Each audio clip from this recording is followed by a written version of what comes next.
ఇప్పుడు మన ఊర్లో ఒక సావుకారి బిడ్డ పెళ్లిని మా గొప్పగా చేసిండు. అబ్బా, బంగారమే 30 తులాలు పెట్టిండట. ఏ ఊకో, ₹1,00,000 పట్టు చీరలు పట్నంలో వంకొచ్చిండ్రట. ముత్యాల పందిరికే లక్షలు ఖర్చయిందట. బ్యాండోలను ఏడికెళ్ళో పట్టుకొచ్చిండ్రట. యాటల మందనే కోసిండ్రు. మందు దావత్ కూడా జోరుగా జరిగిందట. ఇట్లా చెప్పుకుంటారు కదా. ఇక అప్పుడు అందరి కళ్ళు ఈ ఇంటోళ్ళ మీనే ఉంటాయి కదా. మరి అంతకంటే 1000 వాళ్ళు ఆస్తున్నోళ్ళ ఇంట్లో లగ్గం జరిగితే ఇంకెట్లుంటది. గాలివారింట్ల పదార్ల పండగ అయిపోయిందో లేదో ఐటీ ఆఫీసర్ల కన్ను పడ్డది.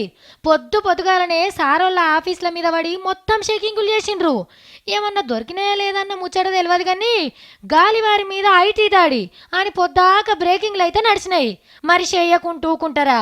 బిడ్డ పెళ్లికి ఆకాశమంత పందిరి, భూదేవంత పీటలు వర్షే. పెండ్లి కారెట్లకే 6 కోట్లు ఖర్చు అయినాయి అనవట్రి. లగ్గం పేరు మీద తక్కువల తక్కువ 500-600 కోట్లు ఖర్చు పెట్టే ఉంటారని జోరుగా ప్రచారం అయితే జరిగింది. ఓ దిక్కు పబ్లిక్ అంతా చిల్లర కోసం గింత తిప్పల పడతా అంటే ఈయనకు 100 కోట్లు ఏడికెళ్ళొచ్చినాయి అని డౌట్ వస్తుంది కదా. పాత నోట్లను ఎట్లా మార్చుకుంటూ ఏడ మార్చుకున్నాడు అని ఎంక్వైరీ చేస్తున్నట్టున్నారు. పాపం బిడ్డ పెళ్లి చేసిన అన్న ఆనందం అని ఉన్నదో లేదో సార్కు.